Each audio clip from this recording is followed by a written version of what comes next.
Oh, you want me to start already? Yes, it's 12:30. We got to work on being on time. You already know me. That's okay. Ain't nothing wrong with it.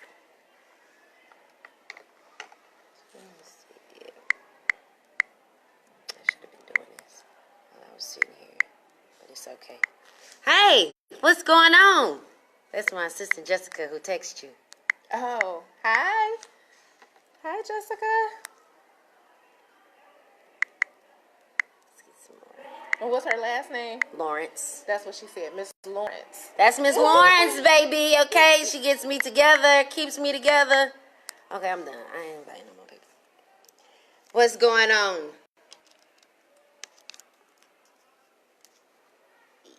Okay. I've never Facebook live before. Really? It's amazing. I love it. It's like my own little talk show. Okay. All this technology. Yes, 2018. Yes, ma'am. I'm so old school. You not old school. You new school, honey. Now listen, y'all. It's your girl, Jaja. You're listening to Yeah, I Said It. And you already know before I take it back, I'm going to add more to it. And I am here with the Miss Lovely, okay, Miss Tiffany Tilley, okay? Listen, guys, before we get started, you all know that I am a tremendous advocate for education, a tremendous advocate for our youth. And we have to make sure that we have individuals that not only reflect the type of leadership that we need, but we also have to have individuals that reflect the heart and compassion of leadership that we need. Oftentimes we nominate and we have candidates that run for different offices, and they really don't care nothing about the people that they're governing. They don't care about the people that they are, the constituents or the people that they're leading. They care about the position and the title. And it's so many people around not only the city of Detroit, not only the state of Michigan, but around the world. We are title hoarders. We love a good old title. You know, we don't understand that we are who we are before we become a title. We are who God has ordained us to be in our skin, and then we start developing who we want to become. So we are live right now. Behind us is, you're going to hear a lot of commotion going on because there's a pep rally happening right here with the students. And what better way to not only discuss and talk to a candidate running for school board than to be at a school? Duh. Okay, listen, it's your girl, Jaja. You're listening to Yeah, I Said It. And I have Tiffany Tilley, a candidate for the school board. And I know her not just from being in the grassroots, doing groundwork for the community, as well as being involved with a lot of the elections, supporting a lot of other elected officials, as well as their campaigns and putting forth their campaigns and putting literature and canvassing on their behalf. But I also know her as a former co-worker. We worked and did tutelage together under the Honorable Kathy M. Garrett. And so it is great honor and great privilege that I am now interviewing you as a candidate for school board. Now, before we go into actually talking about the school board and the candidates, I want to talk about these 11 babies that was found at the top of the funeral home. Now, don't give me the line. I'm going to turn this way. I'm going to see if we can get it going this way. Make it better. Let me see, y'all. I'm sorry, but it was doing something, and I ain't like it. That might be a little bit better for us. So we can get both of us in at the same time. Yeah, there we go. That makes sense. There we go. Okay. So, we have Tiffany Tilley in the building, and it is an amazing blessing. You are being recorded. They can't see you because of the comments.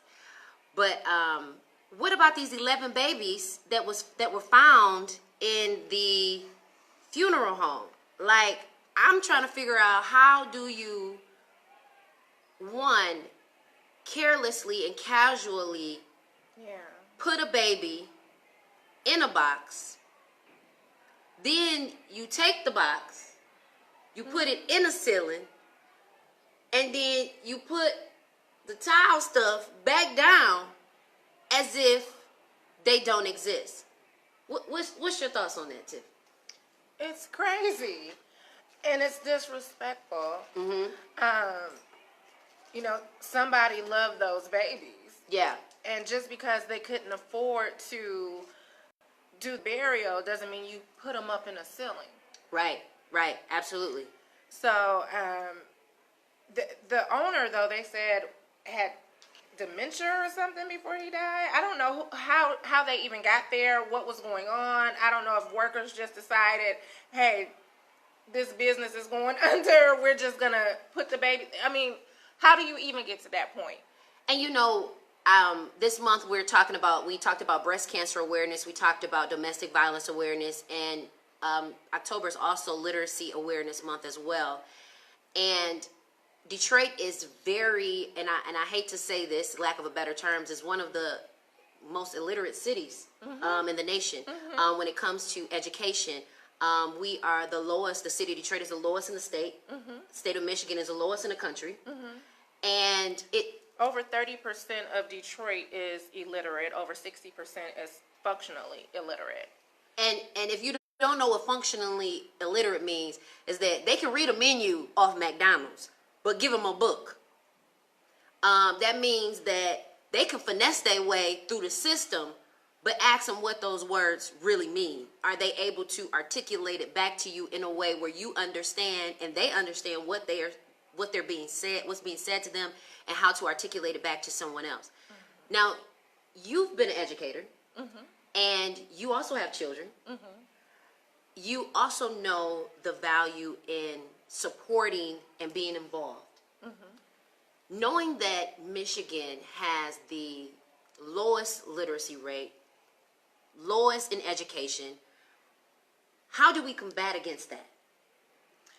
Well, we need more programs. We need more funding for programs. And we also need individuals like yourself to step out there and volunteer for organizations that are trying to help.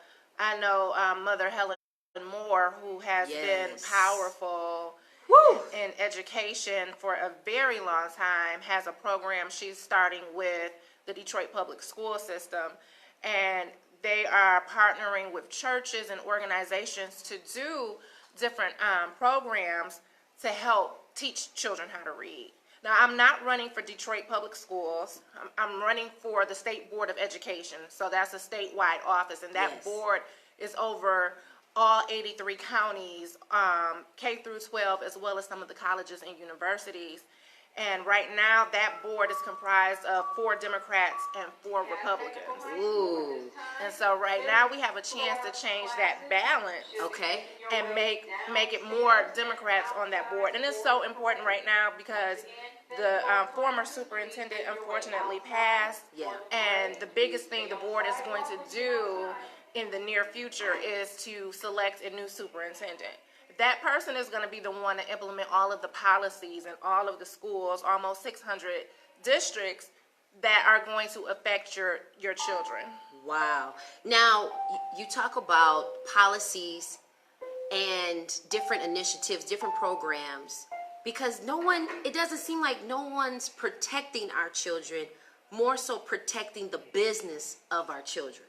And what I mean by that is people are more interested in protecting the business structure that education brings opposed to the actual entity, the kids. The kids. I mean, we are forgetting that education is to help the kids as they transition in and out of elementary to middle, from middle to high school, from high school to college, on to become productive citizens. And so many of our kids feel unprotected. They don't feel safe in their own schools. They don't feel like their schools actually provide the initiatives and support that they feel like they need. And you are running statewide, so I need you to remember to vote for Tiffany Tilly. Okay, TT, do you love me? I need y'all to vote for her. Okay, on the ballot. And so you can't vote straight ticket Democrat or Republican like you once did. And what that meant is you used to be able to just bubble in Democrat, and that meant whoever was running for a Democrat position, that's who they were going to put in place. This time you have to, which is another way to discourage you from voting because it's going to take you a little bit longer time. So I need y'all to go there with patience. I need y'all to sip y'all some wine or something before y'all get there to relax. Make sure that the kids don't get on your nerves, or bring them with you. And let them do their homework. I used to take mine with me to the polls. Bring your kids with you to the polls. I take my son with me to the polls all the time so that he can go vote. I need you to remember her name, Tiffany Tilley, for the State Board of Education, okay? Because we have to put people in place not just on a local level, but we have to put people on a state level. We have to make sure that we are at the table. And oftentimes things get slithered in contracts and policies and procedures because we don't have a seat at the table. And so... And with this, you have your legislators that are doing so much. The board was stripped from power by Engler. We're hoping that we get Gretchen in there. Yes, this go Gretchen Whitmer. Okay. This fall, vote them all. So Okay. all of our Democrats, and not only are Democrats that are with the D by their name, but you have your Supreme Court judges that won't have Democrat by their name, but we know our candidates are Sam Bagginstoss and Megan Kavanaugh. So make sure that you vote for them as well. Absolutely. But two, the legislators are putting so many policies in that have hurt our state. We used to be in the top 10 in education. Yes. And we are in the bottom. Yes. We are in the bottom 10. We need to get back up to the top 10. And there are people out there that care about our youth and care about our children, but we definitely need more voices on the right side fighting for our children. Speaking of on the right side, I have here politicians versus education. And so many politicians, years and years and decades, they always utilize education. You know, vote me in and the kids are going to get a better education and a better education policy. And then we have the Michigan lottery, and they say we're going to take some of those funds that y'all go buy those 3 digits and 4 digits and to make It a covers million. about 13 days of education. And so we have all these different policies and these different procedures that politicians love to utilize. They love to kiss the baby. They love to go to the schools and take pictures with the young people. They love to be around and act and pretend that our young people really matter. And so you have so many people who perpetrate and pretend and finesse their way with using our young people as a ploy to be elected. Now, what do you say to those individuals, and even to yourself, because you're getting ready to become a politician, knowing that you have already been involved, you're already a parent that's been involved. Like, this is not something that you're doing because it's of interest. This is something you've been doing. I started out as an AmeriCorps volunteer, and one of the first things, I've been an activist almost 20 years, and one of the first things that I actually fought for was education, was motivating and strengthening our parents, teaching them leadership, and teaching them about the achievement gap. A lot of people don't understand that in the urban areas, when our children graduate from high school, they're 4 years behind their counterparts in the suburbs. So that means in the Negro areas, she can't say it, but I can. In the black neighborhoods, we 4 years behind. That's why Johnny can read about Hennessy, but he can't read about arithmetic. Well, and it's like they're 8th graders, basically, compared to their counterpart who's graduating. Wow. Now, speaking of the counterpart that's graduating, which means that they have a better benefit. They have a better opportunity to advance because of the education that they have. And it really makes me wonder who's really benefiting from keeping our kids dumb. It's definitely suppression. It's definitely, I mean, if you can keep a race down or different races down, black kids, brown kids down, then you can remain the superior race. I mean, we know that happens, unfortunately, but we need to stop relying on a system to teach our kids, and we need to get back to teaching each other.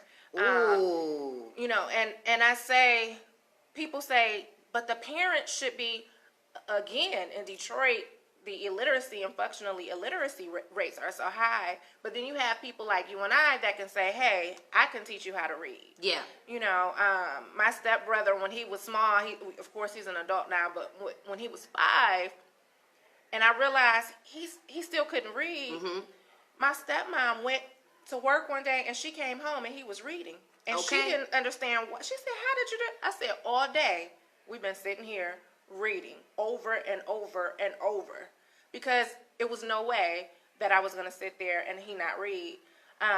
My children don't even like to watch TV because you're on punishment. You're bored. Whatever's going on, get a book. Okay. Read a book. Okay.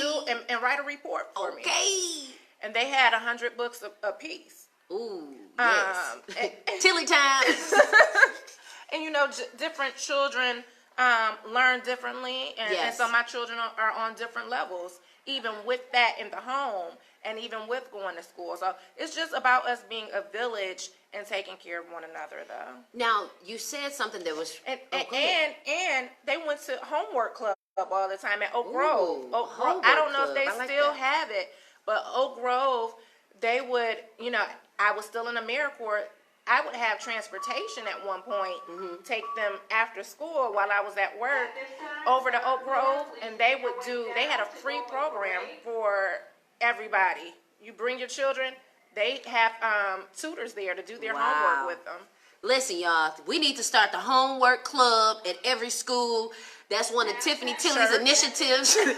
That's going to be one of her initiatives, and we're going to have her push statewide for the homework club, and maybe we can put it in some of the districts and figure out a way. Mother Moore is working on it in Detroit. Okay. She's Okay. working on it and collaborations with churches and organizations to have the students have those tutors and availability to teach them how to read. Yes. And We got enough churches, too, to open up them doors, okay? I know you want the tithes and offerings, but let's help these kids learn how to read so they can get a job and give you some offerings and tithes. I said it. Yeah, I said it. Before I take it back, I'll add more to it, and I know you heard me the first time. If you're tuning in, I have my special guest, Miss Tiffany Tilly. She is running for the State Board School Board. State Board of Education. State Board of Education. So make sure that when you go on November 6th, on that Tuesday, make sure that you go and look her name up and you bubble in her name so that you can vote for her, because not only is she an advocate for education, she's a mother. And I wanted to touch bases on that a little bit, because you said that your nephew couldn't read at My 5. stepbrother. Your stepbrother couldn't read at 5 years old, and you took the time. I'm sure you had other stuff to do, and you had your own kids. Well, I didn't have my kids then. I Okay, was you about 17. So you were. I was a teenager, but I was a kid myself, and it's so funny because as a young adult, he told me he was mad at me about it, about making him learn to read and make him sit all day learn to read. I said, well, he was in community college. I said, well, you're in college now. Oh, you still mad? Is you mad or not? And I want to talk about that for a bit, about the importance of time. And that, everybody acts like they're just so busy. Everything is just, I gotta go, I gotta do this, I gotta do this. And we don't necessarily take the time to really cultivate our young people as we should. As we used to. There's no big mamas anymore. It's very rare. Big mama used to be at the house, and they could be with their grandmother while their parents were out working. And grandma made sure they ate. Grandma made sure they were disciplined. Grandma made sure that they did their homework. Yes. We don't have that a lot anymore. And grandmas are busy now. They're doing their own thing. Yeah. So, we have to get back to that village mindset. Yes. And everybody pitch in. Yes. I'm running on this campaign, and I called my uncle yesterday, and I said, I took the morning and afternoon off before my debate so I could even wash my clothes and get myself together. Yes. And he said, I know you're not eating right. You come over here when you want to eat. You come over here and get some home-cooked food anytime. Yeah. And you need help getting errands done, you let us know that too. Yeah. So we got to get back to that village mindset of let's help one another, because you can't do it by yourself. Whatever you're doing, you need help. We need one another. Yes. To get to where we're going. And you know what's so funny that you say that we need one another to get where you're going. Listen, if you're tuning in, I got the pep rally behind us. We over here at Cass Tech, y'all. Listen, I have the wonderful candidate for the State Board of Education, Miss Tiffany Tilly. Make sure you go and vote for her. Listen, it's your girl, Jaja. You're listening to Yeah, I Said It. And you mentioned that we don't have big mamas no more. We don't have the village like we used to anymore. Why is that? We had Because it's 50, like 50 became the new 20 or new 30 or whatever. New, you know, you have older women and older men still acting like they're 20, 30 years old in some ways. yeah, And, you know, it's great to have a life. It's great to be successful. And I'm not saying don't do that. But you have some people that's still at the bar, still partying. yeah. Still sleeping with 10, 20 people, whatever. They still turned up. Yeah. So we have to take time to say, hey, let's reach back to our young ones. Let's talk to our young ones. Let's teach our young ones and pass that information back to the generation behind us like we used to. Yeah. Now, speaking of passing on generational blessings, we often tend to pass on generational curses. You know, our kids know how to start YouTube, start Instagrams, roll a blunt, mix drinks. They know you got to be 21, what clubs you can get into, what not to do. They know how to mix the lean. They are getting their education. They're getting their knowledge from YouTube. They're getting their knowledge from social media basis, and they're taking those And reality TV shows. yeah, and reality TV shows as a grain of salt, as if these are true, like that's really Lifestyle. yeah, this is true lifestyle. This is where their education is coming from, and in a world where social media is very prevalent, we use it to help with our careers. How important is it to take social media away sometimes? Because I know you said your kids got 100 books, Lord Jesus. They got 100 books Well, apiece. they're 19 and 23 now. Yes. So social media started becoming prevalent at one point, but they weren't allowed to just stay on social media all day, every day. Mm-hmm. My daughter was allowed at 11 to open up her social media account. Well, she didn't ask. She opened it up, and I allowed her to go ahead and do so because I realized that children, sometimes when you try to stop them, they'll just sneak around and do stuff. Yeah. So what I did was I added different family members on her account so that we could all be watching. Investigation. Yes, definitely. So you have to watch what your children are doing. Absolutely. You can't stop them from doing everything. Absolutely.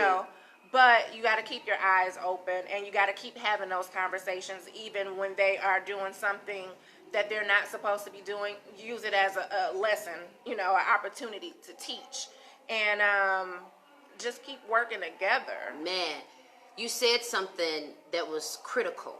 You said Auntie and them got involved. You pulled extra eyes in, and I think one of the challenges and issues and obstructions that we've had to combat against is the fact that there aren't enough eyes. And the eyes that are watching, they turn a blind eye. The dollar has become more prevalent than the purpose and the passion. We've allowed black people to get a little bit in the door, and then we forget why we're in the door. We forget the whole purpose of what we're doing things for. And I love the fact that you involved other people. And I think that's one of the challenges that we have within our school boards, within our school system. We don't have enough eyes. And we don't have enough eyes that are, I won't say for better lack of term of righteous eyes, but just eyes that want to do right. We don't have enough people that will call a spade and say, yo, you're wrong. Yeah. Yo, listen, I know you cut yourself a check, but can we get back to this part? We don't have enough people that will say, you're wrong. And then when you do say or challenge somebody that they're wrong, oh, they're mad. You're horrible. You're a horrible person. You're aggressive. You're doing the most. You're too outspoken. Just chill. I heard somebody told me you need to relax, and it was like, how can you relax when our kids are being poisoned with high levels of lead and high levels of copper? How can you relax when you have your child that's failing and you don't know why your child is failing? In case in point, teachers may not be doing their jobs, or the students may not feel like they're learning properly. How can you relax? How can you relax when you have those type of challenges and those type of obstructions that are in the way? And so I definitely want to say we need more people to investigate finances within the education system. We need people to investigate finances. We need audits, but we also need to teach our children about finances. Okay, yes, speak on it. And that, yeah, a lot of people aren't speaking about that. We need to teach them so that so we can create generational wealth in our community. They learn about it in other communities, and they pass their businesses on to their children. They get their children involved in their businesses and different things. But we don't teach our children the importance of it, and we don't know the importance of passing the wealth on to our children. Some people don't want to leave policies for their children, but you have somebody else that's leaving $1 million whole to their liquor store, children, whole gas station, and whole then you beauty wonder supply why your store. children can't compete with their children. And that's one of the reasons we'll continue to have generational consumers and not generational wealth builders, because we are teaching our kids it's okay to spend money that we really don't have. You could go out and buy a whole bunch of Nikes for all of your kids, the Jordans, or you could go buy spend $1,000, $1,500 to get that initial portfolio started and buy that Nike stock. Okay, buy the Nike stock, not the Nike stockings. Okay, listen. We are talking. Listen, it's your girl Jaja. You're listening to I Said It. And before I take it back, I'm gonna add more to it. I have my special guest with me, Miss Tiffany Tilley, y'all. She is running for the State Board of Education. And listen, we need people who have compassion as well as passion. They know their purpose. They're not easily persuaded, because we have so many politicians. We have so many people that are in leadership that are easily persuaded, y'all. I've seen it with my own eyes, how people can get a little bit of leeway, or they get a little bit of money, or they get a little bit of clout, or they get a title, and then they act like they don't know where they come from. They act like they forgot what their initiatives were, what you ran for to get us to vote for you, and then you get in office and you forgot we voted for you. And one of the things that I definitely can say is that you've been consistent with working, consistent with being in the community, consistent with being involved. And last week I talked at the Jobs Club about being involved, how important it is to be involved, because there are resources available for our families. There are resources available for our kids. I just learned about another program through the schools and through different initiatives, through programs, but you won't know about these things because they're not going to plaster them in between Love and Hip Hop. They're not going to plaster them between the 7 o'clock news or the 4 o'clock or the 2 o'clock news. You're not going to see a lot of it.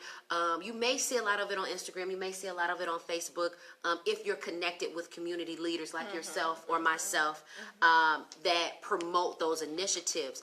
But there are so many resources available to our young people, to our families, and we don't take advantage of them because of pride. We don't take advantage of them because some people just lazy. Let's keep it real. Ooh, no, she didn't, y'all. She said it. I didn't say it. Real. Now let's talk about that. Let's talk about lack of motivation. Because that's what laziness really is, a lack of motivation. You are not motivated enough, or you don't deem yourself motivated enough to take on the initiative. Say, what am I going to do to pick myself back up? Absolutely. Because you could reach out to your family members and friends you grew up with that might not be where you're at and try to help them come up. And they don't have to do the things that I do, right? But just help them come up from where they are.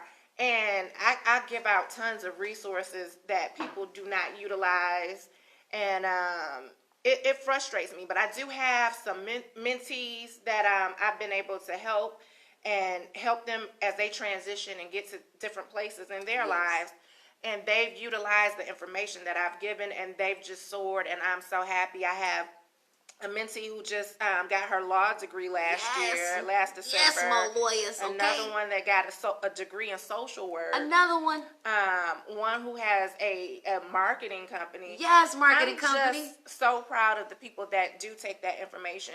So people are willing to help. People are willing to give resources. It's up to you to say, hey, I'm going to run with it. Nobody's going to hold my hand. Yeah. But they pointed and told me which way to go, and I'm going to go in that direction. And you have to be teachable. You have to be willing to take on that advice. You have to be willing to take on that information. it's so many people who think that they know everything based off hearsay, and you know absolutely nothing. It's nothing like a smart dummy. They think that they know so much they don't know nothing, and then they end up arguing with you and debating information. And so now here you are having a debate and a challenge with somebody that doesn't even know what they're talking about. And I have another mentee that I have to say, Sue.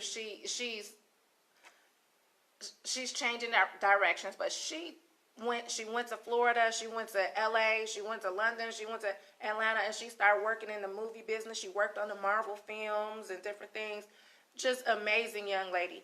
So if somebody's trying to pour into you, know that they're willing to Yes. do it. Don't Yes. take it for granted. Yes, Take the information, do something with it. It can improve your life. absolutely. But know that person also has a lot of things that they're probably doing if they're a successful person. So don't take their time or their kindness for granted. I'm trying to tell you, listen, you heard it from Miss Tiffany Tilley first, okay? Yeah, I said it. Before I take it back, I'm going to add more to it. If you're just tuning in, I have one of the candidates for the State Board of Education, Miss Tiffany Tilley, and she is running, and she needs your vote. I am supporting her. I'm going to push her initiatives, and I'm going to make sure that she gets on that board. And if that means I got to repost all her stuff on a daily basis. Listen, we need people that are grassroots organizers, individuals who have passion and that are compassionate, and they support not only the education system, not only our children, but you support the educators, the staff, the teachers. And as an educator as well, so I taught at Wayne State in the SEMA program, Okay. which stands for Science, Engineering, Math, and Aerospace Academy. Which we need more African Americans that look like you and I in, but keep going. K through 12 STEM program that was sponsored by NASA. Mm-hmm. I also taught an undergrad as a substitute teacher in Wayne, Oakland, and Macomb. Yes. So I taught in Inkster K through 12 before. You better teach through Michigan. Before it was disassembled. I taught up in Pontiac, I've taught in Detroit, I've taught all over.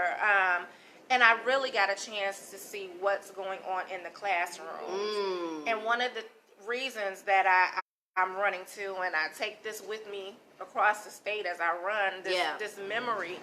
I had a student, she was in 3rd grade, and the baby could not read. Okay. And her behavior was horrible. It was horrible. It usually is. It was horrible. And she wrote a derogatory word on a piece of paper in reference to me. She tried to write B-I-T-C-H. Ooh. And so one of the teachers laughed, and she said, "You can't even spell it right." And so the teacher and I were laughing amongst ourselves. I said, "I've talked about this baby. Now I got to help her." Yeah, So yeah. I started spending time with her doing one-on-ones. And I asked her, I said, "I know it's rough not being able to read." Yeah. And she said, "Yeah, it is." She shook her head, yeah. And her eyes softened up. And I began taking her to the library and working with her, teaching her how to read. And then I said one day, because my daughter was still young, and maybe she was in 5th grade or something at the time. And so I said, "She's grown out of some of her clothes. Would you like them?" And she said, "Yeah." Now, mind you, her mom had 8 kids at home. Wow. So, you know, she needed help as well. Exactly. So I said, "Let me talk to your mom." So I called her. I said, "You know, would you like me to drop them off? Can you pick them up from the school?" She said she needed me to drop them off. Okay. I dropped off a trunk full of clothes. And that baby, her whole demeanor, her whole behavior changed because she got that one-on-one attention. She knew somebody cared for her. And you can't always do that in a classroom, but I was able to do that at that time, thank God. And she needed that. And who knows how that could have changed her life. Man. And that's what it's about. That's what it's about. And not only that, you did something that ricocheted an effect to anything and anyone that was connected to her. The mother, the brothers and sisters, the teachers, the other staff. And see, a lot of our kids are going to school. We don't know that they're having challenges at home. My son, I'm sure plenty of times came to school frustrated, upset, depressed because his grandfather has passed away and his grandfather was like his father. Many a times I'm frustrated about bills and being a single parent and overwhelmed, and he see me having a hissy fit and a panic attack. And because you know I'm gonna keep it real 100, y'all. Everybody don't have their life in order, okay? We all is a struggle and all of us are having a process. But there are so many young people and kids, as well as staff, that are dealing with challenges at home, challenges within their family, challenges within their finances, and they go to school and they operate. They're functioning alcoholics, functioning drug addicts, functioning abusers, and different things of that nature. Depression is highly relevant in high school as well as middle school and elementary school because of things that are going on at home. And that I commend you for that, because there are not enough people that are givers. Well, and you know, like I said, I was an undergrad. I was a substitute teacher, so I didn't have a lot. For real, because look, the teachers barely get paid, and you know if the teachers barely get paid, the substitute teachers ain't getting nothing but about 2 pennies to rub together. Exactly. So it's not about do you have a lot. Mm-hmm. It's about your heart. Yeah. It's about what are you willing to give. Yes. So I couldn't go out and buy the baby a new wardrobe, but Yeah. I could say, hey, my baby grew out some of her things. Would you like those? And they were quality things. I hate a person to give somebody something that is not of quality. Don't give nobody something that you won't want somebody to give to you. Just because a little Nunu can't fit the jacket no more, don't get a jacket out if it's got holes in it, cigarette stains, it smell like the basement and mothballs. No, that's not what we're talking about. Now, we are saying give quality things that you can afford to give. If that just means washing the coat before you give it to somebody, give the way that you would want to be received, how you would want to receive it. Because at the end of the day, that affects not only you by giving up something that once belonged to you, but it affects the person that you're giving it to. Mm-hmm. It changes their whole demeanor, like you stated. It changes the way that they feel about themselves. And self-esteem, whether it be low self-esteem or high self-esteem, it's still self-esteem. And a person has to learn that they have to feel a certain type of way about themselves in order for other people to treat them at a certain standard. Mm-hmm. You have to know that you have a high ethical standard about yourself. You have to know that you matter. You have to know that you are of value. And right now, you know, the black race is being treated as if we don't matter. You know, we are treated as if we don't have any value. And you know, people had value when we was picking cotton. We wasn't lazy when we was making everybody else rich and running back and forth. They said we were lazy, but the truth was we weren't. We were the ones that were building the country. We were building the country, honey, yes. from the cotton fields to the White House, okay? Mm-hmm. And so with that being said, you pretty much answered my question about how do we sustain. And we sustain by being givers. We sustain by exchanging positive energy. It's enough negative energy being tossed to and fro. There is enough horrible things happening in our world. Turn on TV. You can turn on TV and see the transitions and the negative things that are transpiring within our community. And so we have to just give. And once we start look at another live. This one is very positive. Look at another live on your social media later on. Yes. Because we want you to stay with us. But okay, look later on. Okay. And you will see some of the negativity that's going on. And not only that, but we have a school system that is being poisoned with high levels of lead, high levels of copper in the water. It's not only throughout the schools, it's throughout the community. It's a pipeline issue. It's a city issue. It's an infrastructure issue. It's an infrastructure. In Michigan. And, you know, I think Proposal A, it meant well, but there are some things that really hurt the communities and the districts with Proposal A. Like, they can't take the money to fix the infrastructure. Like, the funding is based on the tax base, which makes it inequitable. We need equitable funding. If you get money in Bloomfield, almost $14,000 per pupil, mm-hmm. then in your urban and your rural areas, because rural is just as bad as our urban areas, and people don't realize it. Okay. But now break it down for people who don't know what that means when you say rural areas and urban areas. Your poor country mm-hmm. areas that are not necessarily your wealthy suburbs and not your urban centers. Correct. But you have poor people there. You have people that are struggling, and the education system is struggling. And especially with Proposal A saying, hey, it goes by your tax base. So if you have 10,000 people in your community and you have a poor community, then your school is suffering. Poor. You know, So we need, if you have 14,000 going to West Bloomfield, I'm not saying take anything away from West Bloomfield at all. Right. But then you need places like Detroit or Pontiac. Absolutely. That they need to have 14,000 plus. Exactly. You need to be able to have, because those places are behind. Absolutely. So your urban centers, your rural areas that are behind, they need more funding. Absolutely. And we have so many staff, and we have so many people that are involved within the community, that are helping within the community, and they need that financial support. They need to be able to give. Listen, we is up in here. We got another grassroots person. I don't know if she want to be on camera because she got her urban stuff on. Hey. Listen, y'all. We got listen. We got some really great people here that are not only supporting our staff and our team. Let me turn it this way so they can see you. You on here? Did they see you, girl? Hi, everyone.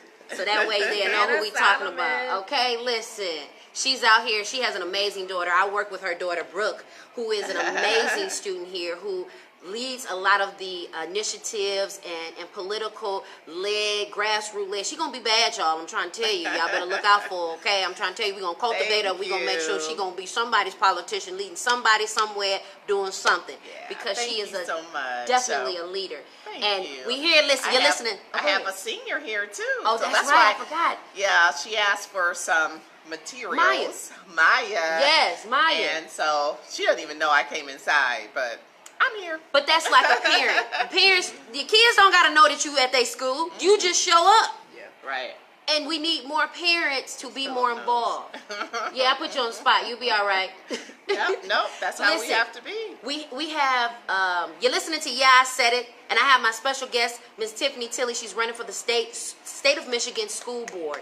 And we need to make sure that we get her in. We make sure that we have a seat at the table so that we can make sure that we have people that are representing our families, that are representing our youth, that are representing our educators. Because we need people that not only look like us, but they want to make noise. They are going to make noise. They're not going to sit and let stuff just happen like so many other leaders that we've allowed to put our livelihood in their hands, thinking that they're going to take care of the people, you know, and be for the people, and power to the people, and no justice, no peace people. But they go in there with their heads down and their eyes closed because they want to keep their job or they want to keep their position and not really fight for the people. Keep everybody around them happy. And exactly, and keep everyone around them happy.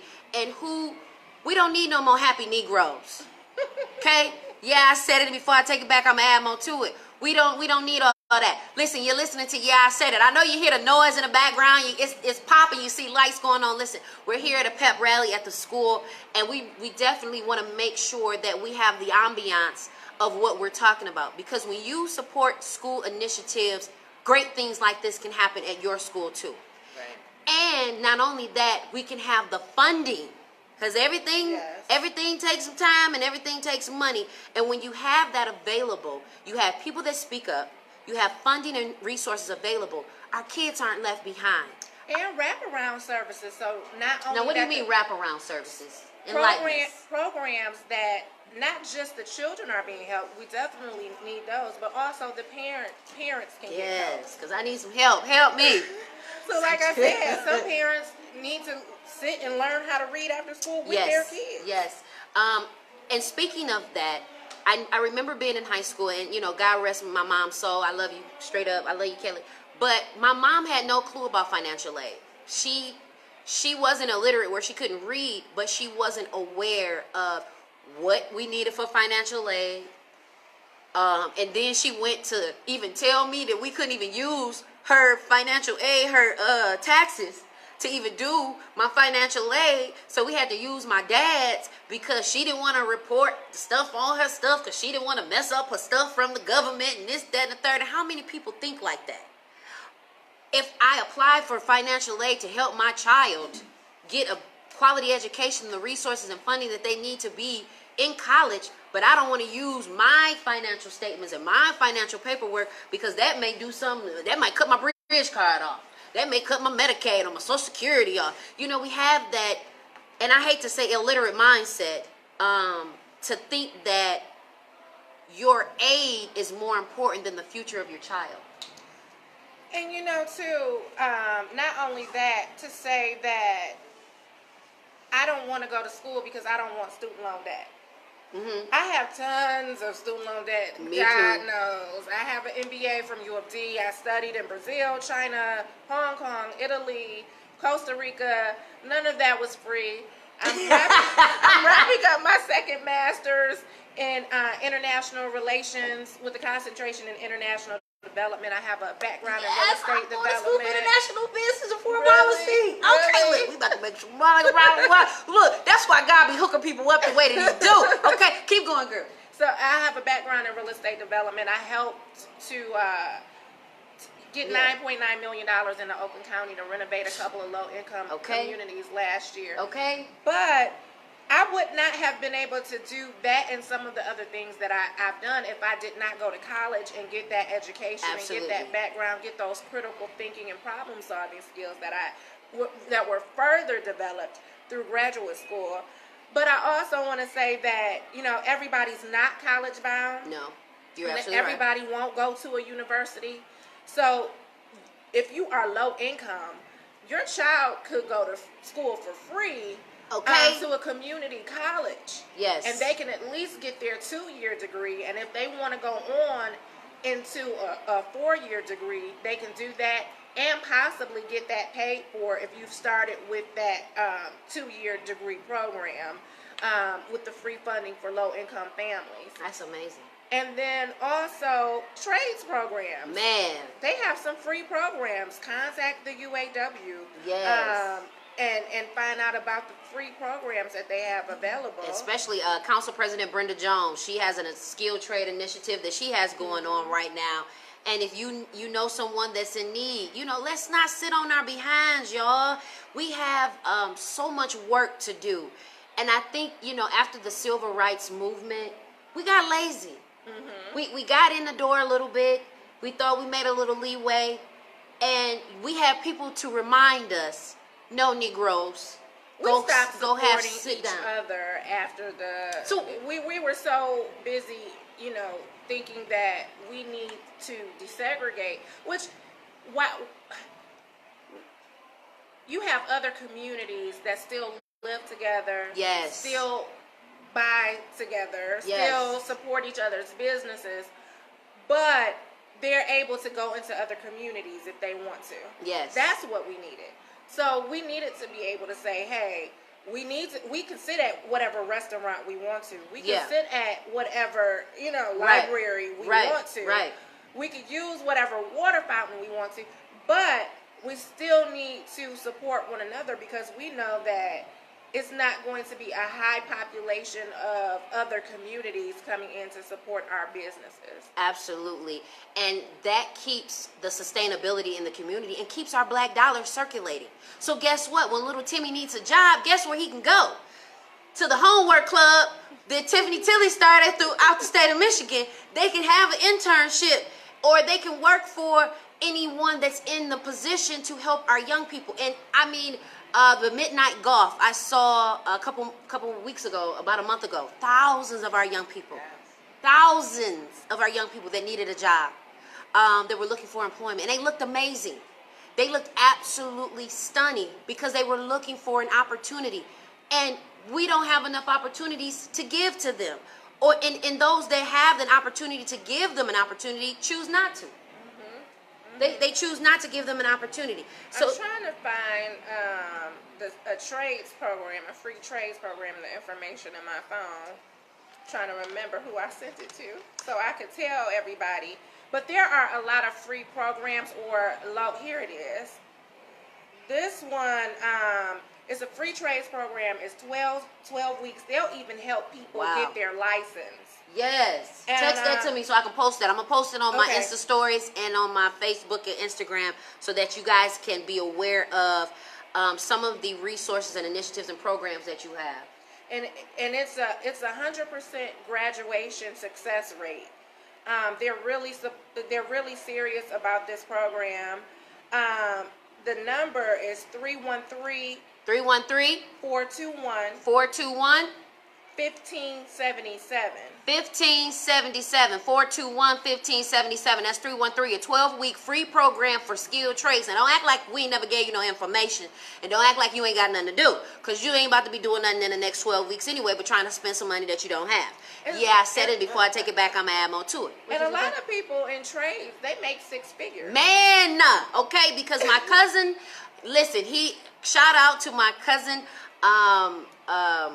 Jermaine. He went to school to be an electrician, and he is doing furnaces. He's doing whole heating and cooling systems, and he went there for like 3 months and 3-4 months, and was able to go. And now he's just getting job after job after job offer and independent offers. Just him as an independent individual, getting things done. And look, my assistant Jessica, she own it, y'all, man. Shout out to my assistant Jessica. She already put the number up, y'all, for the skilled trades program. And so you want to make sure that you all get involved and take advantage of these opportunities and the information that goes out there. Also, we were talking about finance and our children learning. One of my mentors, who was great, she's an author, published author. Her book has been on Oprah. Yes, Oprah. And she goes out every single day helping African American men, women, children. Yes. And she has an annual program, Gail Perry Mason. Yes, man. I know about Gail. And it's Big G. Big G, I see you out here in these streets, Gail. I see you out here in these streets, Gail. She's phenomenal. And the Money Matters for Youth Camp, absolutely, which both of my children have participated in, not only as students, but also working in the programs in the summers. It's only $75 for a week. Man. And they get so much. Because she takes them to the stock market. I know she just took somebody to New York. So she takes some of the children, and my daughter went a couple of years ago to Warren Buffett and met Warren Buffett, Bill Gates, to the New York Stock Exchange. She went out to, I'm trying to remember, Berkshire Hathaway to their annual meeting, which meets, I believe, in Nebraska. But, man, I mean, what an opportunity to ring the bell, for the stock exchange. What an opportunity to meet Warren Buffett and Bill Gates and watch them play table tennis. And she was she was a part of the documentary. They actually came to Detroit and interviewed the kids and filmed the kids and broadcast it nationally. So she gives so many opportunities to our children that don't get to see things like that don't get to see millionaires, billionaires, that don't get to see, and if you don't see something, you don't know that you can be it. Absolutely. But she exposes them to a whole new network, a whole new way of thinking. She teaches them about how to make money. So, yes, and help support some of those young people to become entrepreneurs. Absolutely. Absolutely. Listen, it's your girl, Jaja. You're listening to I Said It. Before I take it back, I'm going to add more to it. Listen, I have been joined by the most amazing, one of the most dynamic, prolific leaders of our time, Miss Tiffany Tilley. Yes, absolutely. Listen, you got to call a spade a spade. We sometimes have the tendency of calling people things that are not their destiny. And so if you don't see it before you see it, you never will see it, as my bishop would say. And so you have to make sure that you put words of inspiration, words of encouragement on people that you are attached to, especially those people that you know have a heart for the people. Now, you know some people out here that got a heart, but they ain't got a heart to help themselves, or anybody else.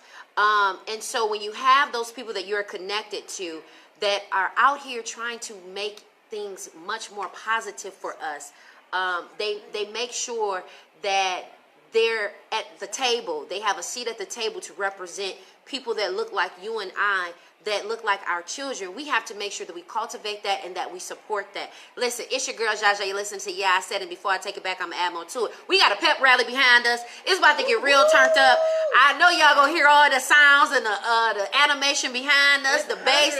Listen, it's so many young people here right now because you know what? They're celebrating homecoming. They're celebrating being young. They're celebrating being youthful. And they're celebrating, things that we once celebrated when we were younger. And we want to make sure that we keep that, that we protect that, because they look at our kids as dollar signs while we look at our kids as leaders. And if we don't take hold and make sure that we cultivate our young leaders of today, then we won't have leaders for tomorrow. So we got to make sure that we support our leaders today so that we'll have leaders for tomorrow. Listen, on November 6th, I need you all to remember Tiffany Tilley. She is a candidate for the State Board of Education. The state, okay? We're not just talking about on the local level with the city, because we also have some candidates that are running on the local level as well. One of my great friends, Shannon Smith, he's also running for a local school board for the city of Detroit. Listen, they about to get turned up. I'm about to go ahead and go be a parent and get involved. I encourage you all to be involved with your kids at your kids' school.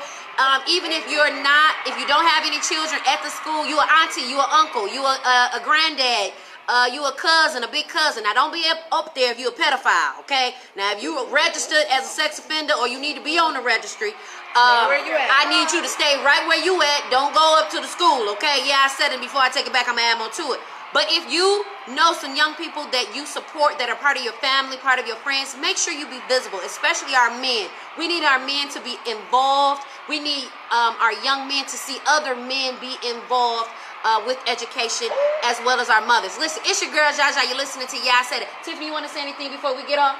I just want to thank you for listening. There's so much work to do, and we all have to do it together. We all have to jump in, as one, and one community. So I'm available. I'm on Facebook. You can email me.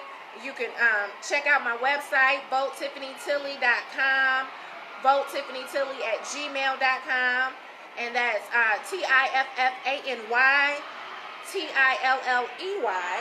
Yes. And let's get this done. Let's get it done.